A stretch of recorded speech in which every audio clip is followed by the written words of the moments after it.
Obviously, we're coming together in difficult times to try to understand what's happening in our world. And Tiff Roberts spent 23 years in China, an amazing thing. I was able to last 18 months. I was able to last through 2 winters in Beijing before I was driven out and called back to New York. And I found it so difficult, health-wise and every which way. So Tiff survived 23 years. I have enormous respect for you, Tiff, because of the sheer amount of time you spent and the sheer fortitude that you showed and sheer commitment to the story.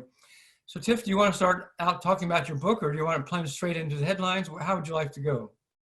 Well, I'll talk a few minutes about my book, but then we'll spend most of the time on questions, because that'll be more interesting for everyone, I'm sure. But I'm happy to, let me just talk for maybe 3 minutes or something. Fine. So, well, thank you, first of all, Patty and Bill. This is great. And probably not everyone knows, most people probably don't know that we tried to do this earlier. I think it was scheduled for March 17th in New York. And I was in New York. And if you recall, if everyone recalls what was happening that week, it was just before, it was right before New York shut down, and things were becoming increasingly worrisome by the day. So we had to ultimately pull the plug on that. And so now I'm just delighted to have the chance to do this now virtually. So thanks again, Patty and Bill, for making this happen. So I'd like to start, just spend a few minutes, as I said, talking about my book. I'd like to start talking about the origin of my book and how I came about to write it.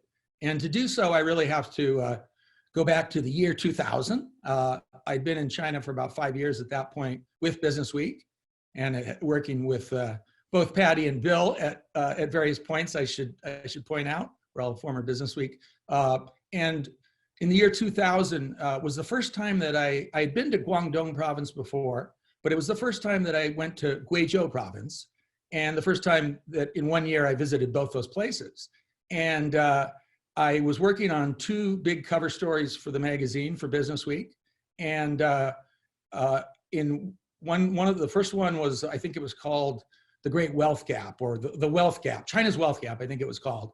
And it was looking at the growing wealth gap in China that had started and grown much more serious under the reforms of Deng Xiaoping after 1978. And at that time, some of you will recall, Jiang Zemin was the president and party secretary, and he had recently launched the Develop the West program, which was an effort to try to end that gap or overcome that gap, 西部开发 in Chinese. So that was the first cover. The second cover, that cover took me to Guizhou.